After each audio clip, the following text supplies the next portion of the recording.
नमस्कार। हम बना रहे हैं सलवार। सलवार में देखिए मैंने ये वाला कैनवास लिया है, जो ऐसा बंडल आता है 30 रुपए का, मैं उस बंडल का लेके आई हूँ। और अब ये देखिए इस तरह भी होता है ये, तो मैं इसमें से भी आप काट सकते हैं, पर मैंने इसमें से लिया है, ये एक जैसा कटा हुआ ही मिल जाता है, तो ये भी ईजी रहता है हमारे लिए। अब हम बना रहे हैं सलवार। तो सलवार के लिए हम नीचे से इसे इस तरह से नीचे वाले हिस्से में लगाएंगे। ये नीचे वाला हिस्सा है इसका, ये वाला। तो इसमें हम पहले इसको यहाँ सेट कर देते हैं इस तरह से, यूं आधा इंच अंदर रखकर। ये देखिए आधा इंच अंदर रखकर फिर हम इसे इस तरह से मोड़ लेंगे। ऐसे ऐसे मोड़ के हम पूरे में यहाँ तक सिलाई लगा लेंगे। एक बार मोड़कर एक बार हम इस तरह से मोड़ेंगे और फिर एक बार ऐसे मोड़ के फिर ऐसे मोड़ेंगे। तो पहले हम इस तरह से आधा इंच रख के और कैनवास के ऊपर सिलाई लगा लेंगे। दोनों हिस्से बराबर दोनों साइड होना चाहिए हमारा। ये सिलाई हम पहले एक बार फ्री लगाएंगे।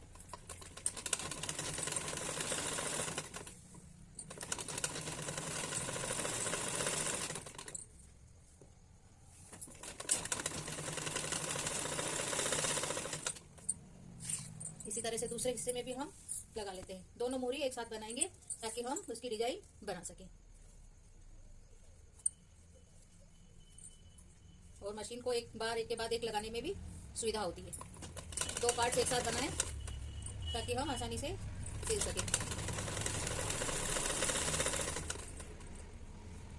ये एक सिलाई कंप्लीट हो गई है हमारी। और अब हम दूसरी सिलाई इस तरह से मोड़ के ऐसे लगाएंगे। वो सिलाई हम यहाँ किनारे पे लगाएंगे। इसमें आप चाहे जैसे डिजाइन बना सकते हैं। अगर आपको बहुत ही ज्यादा डिजाइन बनानी हो तो इसमें कैनवास की जगह आप दूसरा जो आता है फॉर्म वो भी रख के अच्छे से डिजाइनर सलवार की मोहरी बना सकते हैं। अब ये तो सिंपल है, और वैसे भी प्रिंटेड कपड़ा है, तो प्रिंटेड कपड़े पे कोई डिजाइन ज्यादा करना जरूरी नहीं होता, वो दिखता भी नहीं है। प्लेन सलवार हो सिल्क की, उसमें वो उस तरह की मोहरी बनाना अच्छा रहता है। ये देखिए हमारा ये हो गया है एक हिस्सा। अब इसी तरह हम दूसरा वाला भाग भी कर लेते हैं।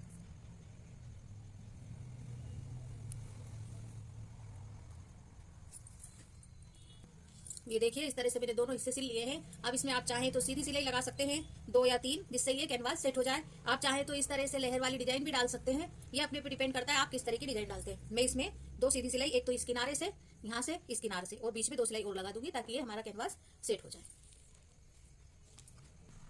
ये देखिए मैंने मोहरी में डिजाइन बना ली है, ये देख पा रहे हैं एकदम सेट हो गई है। अब इसमें हम लगाएंगे मियानी। मियानी से सलवार पहनने में काफी कंफर्टेबल होती है, उठने बैठने में भी सुविधाजनक होती है। तो हम देखिए ये वाला है हमारा आसन का हिस्सा, ये वाला ये आसन है। ये आसन में हम यहाँ जोड़ेंगे इसको मोहरी को। तो ये देखिए इस तरह से आप यहाँ से यहाँ तक लगाएंगे। आसन मोहरी की हम लंबाई लेंगे इसके आसन के बराबर, और चौड़ाई हम अपनी इच्छा पे डिपेंड करता है कि हम इसकी चौड़ाई कितनी लें, क्योंकि चौड़ाई हम अपने हिसाब से ले सकते हैं। किसी को बहुत ज्यादा ही खुलापन पसंद आता है और कोई कम चाहता है।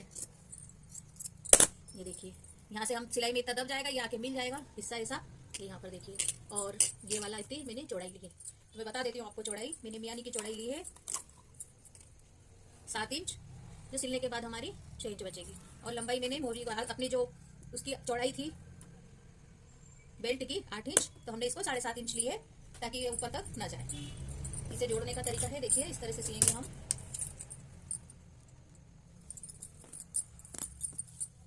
ये इस तरह से यहाँ से, या तो हम इस वाले हिस्से को बढ़ा लें आगे, या इसको कर लें, बराबर भी लेके सिल सकते हैं। इस तरह से हम यानी वाले हिस्से को थोड़ा सा बड़ा करके लेंगे ताकि हम इसको जब मोड़े तो जगह हमें पर्याप्त मिल जाए। और हमें इस तरह से रखना है, दोनों हिस्सों को एक दूसरे से सीधा सीधा मिला के रखना है। और ये इस वाले हिस्से से, जो हमारा आसन का नीचे वाले हिस्से से लेके ये ऊपर तक इसकी ये सिलाई आ जाएगी। हम इसे आधा इंच बाहर निकाल के सिएंगे ताकि हम इसे जब अंदर राउंड सिलाई लगाएं तो पूरा कपड़ा अंदर दब जाए। और ये इसलिए भी जरूरी होता है कि जब हम कपड़ा सिलते हैं तो सिलने के बाद जो रेशे निकलते हैं वो कपड़े के रेशे ना निकलें, ये ध्यान रखें आप। मैं दूसरे साइड भी जोड़ लेती हूँ। और इसका ये भी ध्यान रखें कि हम जिस एक हिस्से में ही दोनों मियानी को जोड़ लें, ताकि हमारी कभी कभी एक ही हिस्से में एक ही साइड लगे, वो गलती ना हो पाएगी आपसे। तो जो एक ही पार्ट है हमारा, एक पहुंचा, उसी में ही दोनों मियानी को जोड़ लेते हैं, दोनों हिस्सों साइड, और फिर हम उसको दोनों को अपोजिट रख के दूसरे वाले भाग में जोड़ लेंगे। ये देखिए इस तरह से रख के हम इसमें जोड़ते हैं। आधा इंच मियानी का हिस्सा बाहर निकालकर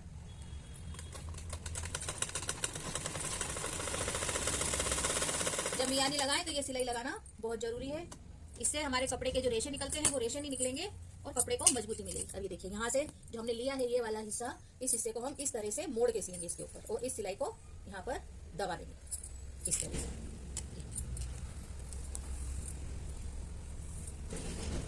आप देख पा रहे होंगे, ये देखिए इस तरह से यहाँ से इस तरह से मोड़ के और इसको अंडरग्राउंड सिलाई लगा देंगे तो हमारा रेशा भी दब जाएगा और सिलाई को एक फिनिशिंग टच मिलेगा।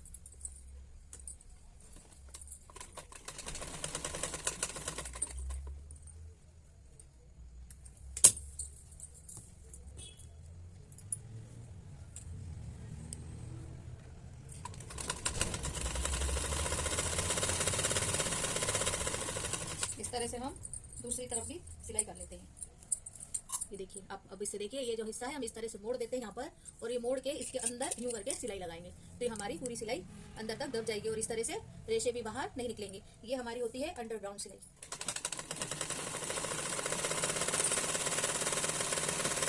ये बेसिक सिलाई होती है और ये सिलाई मैंने आपको अंडरवेयर की सिलाई में भी बताई थी।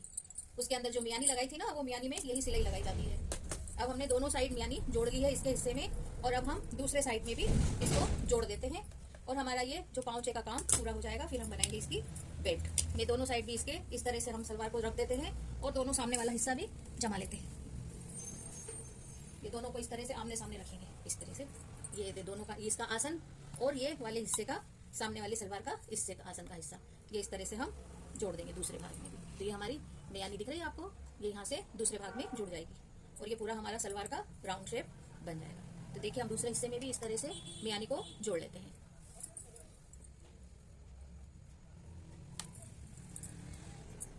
ये देखिए मियानी में इस तरह से ये जो हिस्सा है हम इसे इस तरह से यहाँ से मोड़ के और अंदर साइड पूरी सिलाई दबा देते हैं। इसे चोर सिलाई कहते हैं। ये मियानी आदि में ही लगता है। जो अंदर की सिलाई हो, जिस कपड़े में रेशे निकलते हो, हम इस तरह से सिलाई लगाते हैं।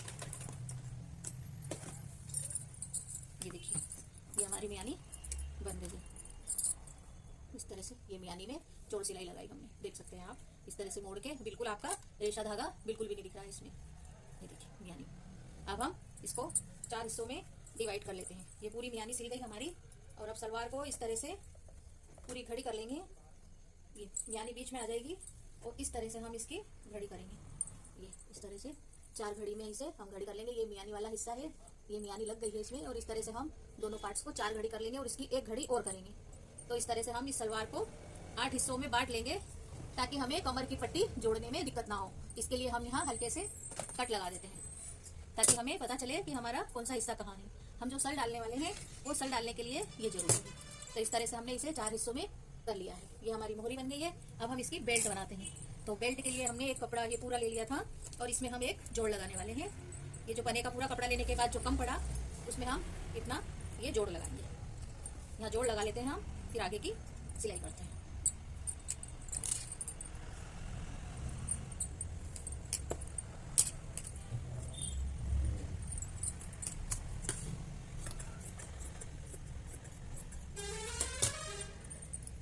ये इसको यहाँ जोड़ लेते हैं और जोड़कर फिर हम अगली सिलाई करेंगे। तो सीधी सिलाई लगा देते हैं क्योंकि ये वाला हिस्सा हमारे दोनों किनारे वाला है तो हम इसको सीधी सिलाई लगा लेंगे। पर जहाँ जहाँ भी जोड़ आए और कटा हुआ हिस्सा हो तो उसे हम जरूर अंडरग्राउंड सिलाई करेंगे। इससे हमारा धागा ना खींचे और आसानी से हम सिल पाए।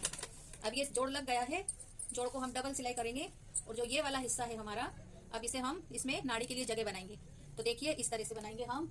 यहाँ से 1 इंच सिलेंगे ऊपर तक इतना और फिर हम करीब 1.5 इंच छोड़ देंगे और उसके बाद यहाँ सिलाई लगाएंगे इस तरह से। ये देखिए निशान लगाया मैंने, ऊपर 1 इंच तक सिलाई लगाएंगे।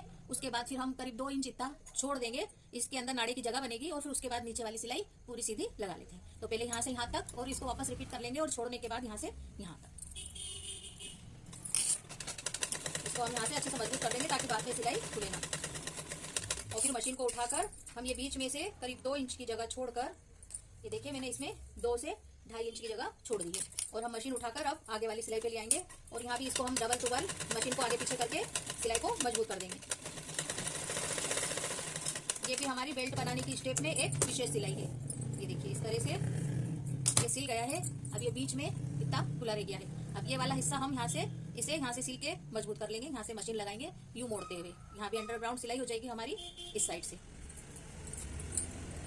यहाँ अंडरग्राउंड सिलाई लगा लेते हैं इसको मोड़ देते हैं ताकि हमारी सलवार की सिलाई अच्छे से हो जाए। इसे हम नीचे तक सिलते ले आते हैं।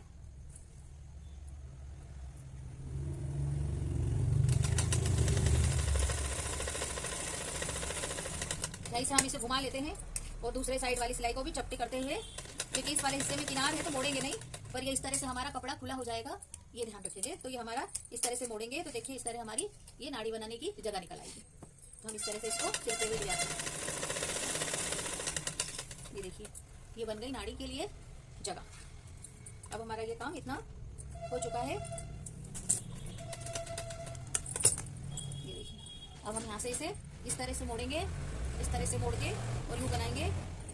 ये नेफा पट्टी हम ऐसे एक बार मोड़ेंगे, एक बार मोड़ के यहीं से शुरुआत करेंगे। तो देखिए ये हमारा बन गया नेफे के लिए जगह, और ये सरल तरीका है बहुत, इससे आप आसानी से कर लेंगे। और हम 1.5 इंच अब नापते हुए नेफा पट्टी बनाएंगे। ये 1.5 इंच देखिए, यहाँ से 1.5 इंच नेफा पट्टी मोड़ेंगे।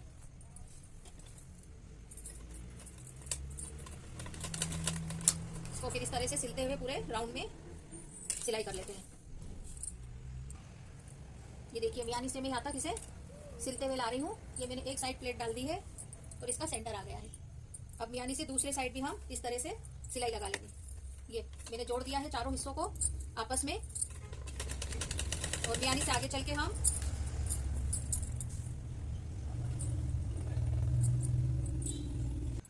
ये मियानी तक आ गई सिलाई, और मियानी से आगे हम 2 इंच और सिलकर बाकी हिस्से में प्लेट डाल देंगे। प्लेट 5 भी आ सकती है, 7 भी आ सकती है, आप अपने हिसाब से छोटी बड़ी जैसी भी लेंगे तो उसके हिसाब से प्लेट आ जाएगी। देखिए वो एक डल गई है मेरी एक साइड प्लेट। अब मैं दूसरी तरफ भी डालती हूँ। प्लेट आधा इंच की ले रही हूँ मैं कपड़े के अनुपात में, और फिर जैसे अपनी कवर के हिस्से में बची है तो हिस्से तो बराबर हो ही गए हैं, तो एक जैसे साल अपने आप डल जाएंगे, क्योंकि हमने पहले ही उसको 4 हिस्सों में डिवाइड कर लिया है, तो बराबर सल आ जाएंगे। और ये दूसरे साइड भी हम इस तरह से सिलते हुए करते हैं, और जो दूसरी तरफ का बचा हिस्सा उसमें भी हम प्लेट डाल देते हैं।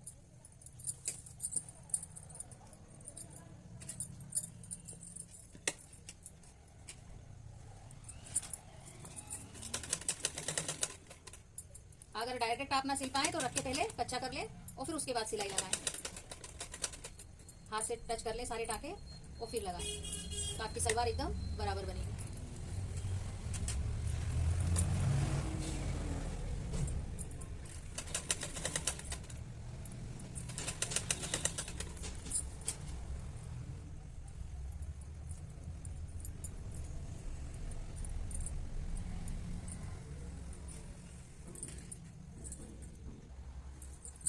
ये मोहरी से मोहरी तक की सिलाई नाप लें आप, और दोनों को बराबर दोनों मोहरियों को लेके और यहाँ से आपके मिट के इसके बाद इस सिलाई को यहाँ से मिला लें, और इतना दूर आने पर आप इसको 1 इंच की 1.25 इंच की दूरी से पूरे राउंड में नीचे नीचे आप सिलाई लगा लें, मोहरी से मोहरी तक,